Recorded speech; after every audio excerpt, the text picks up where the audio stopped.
Ils s'étaient réunis en cette fin d'après-midi de septembre dans le quartier genevois de la Servette.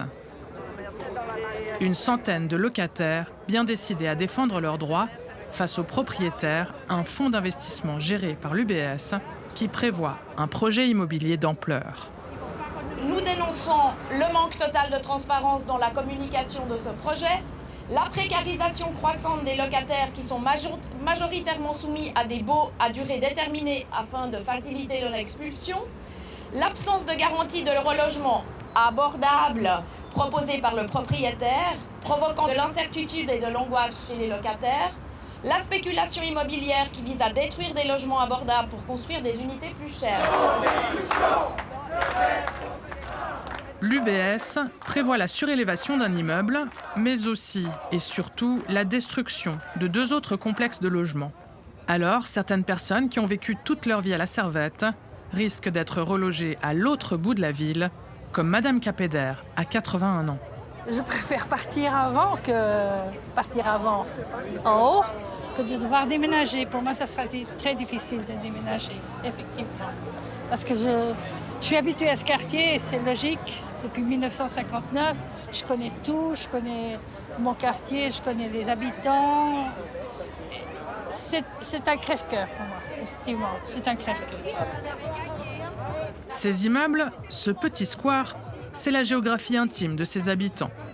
Depuis leur association, ils demandent la rénovation de leurs appartements plutôt que leur destruction. Ils seraient même prêts à en assumer une hausse de loyer.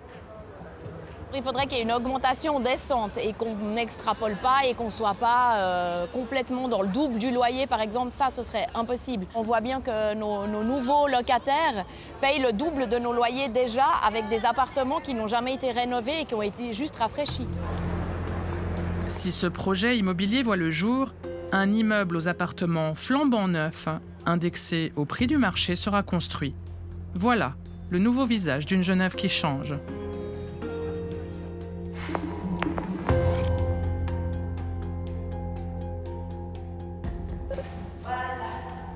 Depuis 53 ans qu'elle y habite, Madame Capeder n'a jamais connu de rénovation dans son immeuble. Nous, ce qu'on demande, c'est une rénovation des immeubles. Bien sûr, ils sont dans un mauvais état. Ça, on le sait très bien.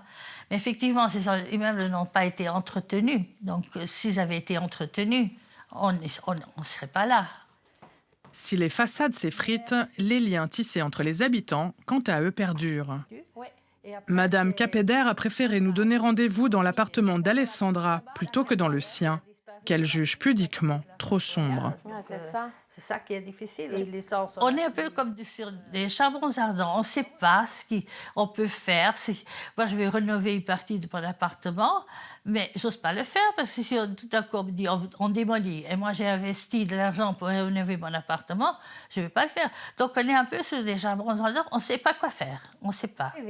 Comme tous les anciens locataires de l'immeuble, la retraitée bénéficie d'un loyer très bas.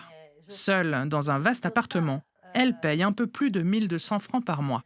C'est clair qu'un appartement de 6 pièces pour une personne seule, je peux comprendre que ça gêne. Mais moi, j'avais proposé à la régie de prendre un appartement plus petit. Mais moi, si on me propose un appartement de 3 pièces et demie, je l'accepte volontiers, mais pas à 3 000 francs.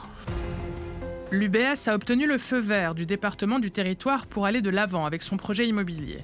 Alors, le collectif d'habitants a décidé de saisir le tribunal fédéral.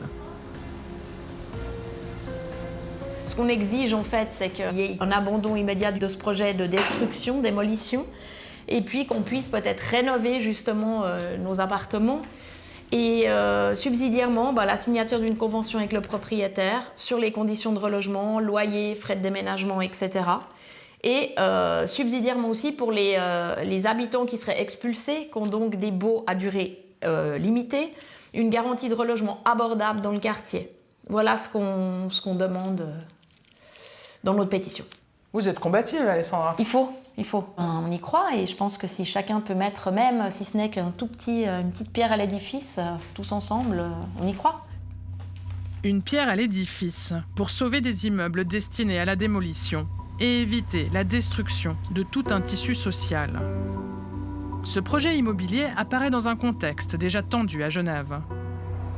Mais contacté, l'UBS ne fait aucun commentaire sur ce dossier, argumentant qu'une procédure judiciaire est en cours. L'une des méthodes de résiliation de bail qui sévit en ce moment, c'est le congé de rénovation. Dans cet autre quartier genevois, on rencontre une mère de famille qui occupe son logement depuis 25 ans. Mais il y a quelques mois, le couperet tombe. C'était en mai l'année passée. J'ai reçu un recommandé. En ouvrant ce recommandé, j'étais très surprise. J'étais même choquée de constater en fait qu'on devait s'en aller.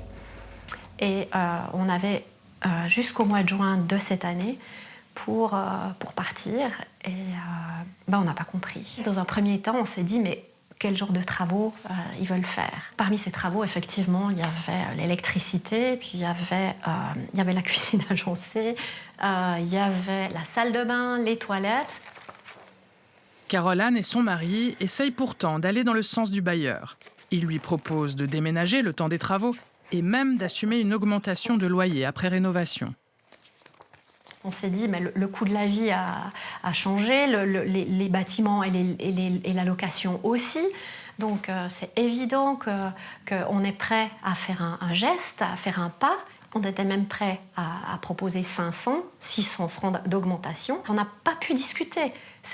On a reçu le congé de rénovation et basta. Il n'y a eu aucune discussion.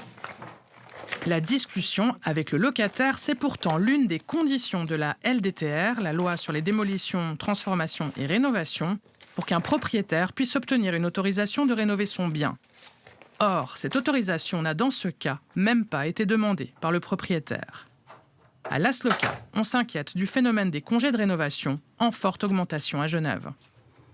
On a des cas où un locataire se fait déloger prétendument parce qu'on devrait faire les travaux qui vont valoriser l'objet, le rendre plus conforme aux normes d'isolation du XXIe siècle. Enfin, il y a tout ce prêchi-prêcha verdâtre qu'on vient servir, alors qu'en réalité, l'unique motif, c'est le rendement. On cherche à déloger les gens qui payent des plus petits loyers pour viser un loyer qui est plus élevé.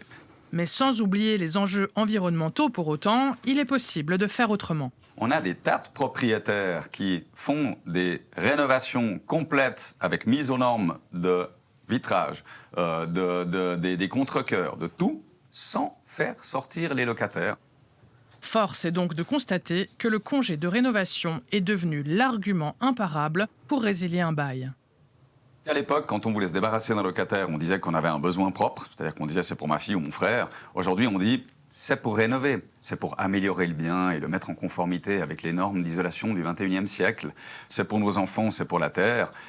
Et puis en réalité, on se débarrasse commodément du locataire parce que, une fois de plus, certains tribunaux valident des résiliations du bail alors qu'il n'y a même pas d'autorisation qui a été demandée. L'Asloca dénonce une situation chaque fois plus difficile pour les locataires. Mais cette position n'est pas partagée par la présidente de la Chambre immobilière genevoise qui défend les propriétaires. Des propriétaires qui n'entrent pas en matière, bien sûr qu'il y en a. Il y a toujours des cas de propriétaires qui sont moins humains que d'autres, mais c'est une minorité. Et je dirais la grande majorité des propriétaires, ça reste des humains. Ils écoutent leurs locataires, ils valorisent les locataires qui sont dans les logements depuis 20 ans et font pas d'histoire, et n'ont aucun intérêt à les résilier pour toucher 1000 francs de plus après certains travaux, mais finalement avoir d'autres embarras, d'autres embêtements, des risques de contestation effectivement avec l'Asloca et des travaux qui seront à charge. Pourtant, en 20 ans, les loyers ont augmenté de 32% en Suisse. Mais Diane Barbier-Muller explique les raisons de cette hausse avec une logique implacable. Vous prenez le cas de Lausanne, de Genève, de Zurich, Bâle, ce sont des endroits qui économiquement sont très forts, où il y a des loyers très élevés et où on ne construit pas assez vite par rapport à la population qui arrive dans ces régions-là. Donc forcément, comme l'offre ne suit pas la demande, les prix augmentent. À Genève, il ne reste que 0,34% de logements vacants. À Lausanne, c'est à peine mieux, avec 0,47% du parc locatif. Cette situation extrêmement tendue encouragerait certains propriétaires à remplacer les locataires jugés peu rentables, comme Josiane, 75 ans, qui a bien failli se faire déloger. On reçoit un recommandé, tout le monde dehors. Qu'est-ce qu'ils vous disent?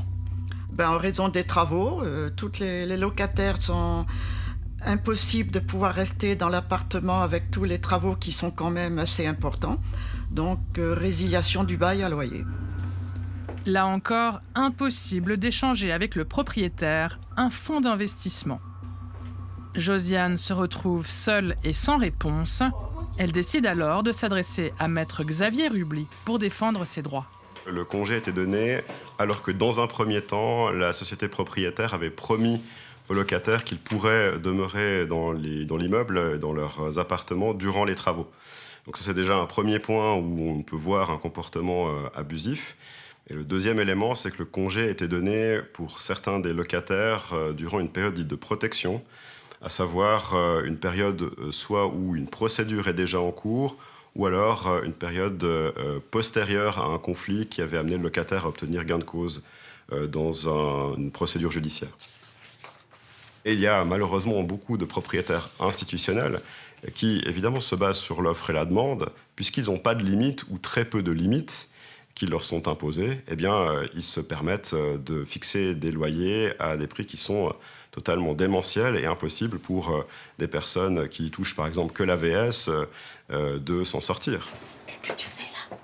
Aujourd'hui, Josiane vit entre les cartons, dans un appartement provisoire, le temps de réintégrer son ancien logement. Son avocat lui a permis de gagner la bataille.